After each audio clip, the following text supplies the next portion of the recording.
تو اللہ فرمائے گا کہ جنوں اور انسانوں کی جو جماعتیں تم سے پہلے ہو گزری ہیں انہی کے ساتھ تم بھی داخل جہنم ہو جاؤ۔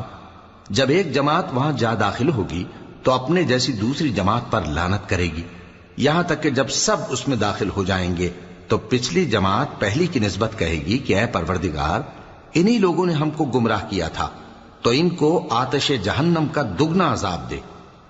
اللہ فرمائے گا کہ تم سب کو دگنا عذاب دیا جائے گا مگر تم نہیں جانتے۔ اور پہلی جماعت پچھلی سے کہے گی کہ تم کو ہم پر کچھ بھی فضیلت نہ ہوئی، تو جو عمل تم کیا کرتے تھے اس کے بدلے میں عذاب کے مزے چکھو۔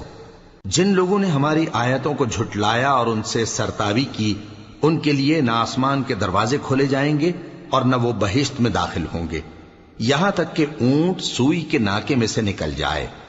اور گناہگاروں کو ہم ایسی ہی سزا دیا کرتے ہیں۔ ایسے لوگوں کے لیے نیچے بچھونا بھی آتش جہنم کا ہوگا اور اوپر سے اوڑھنا بھی اسی کا، اور ظالموں کو ہم ایسی ہی سزا دیا کرتے ہیں۔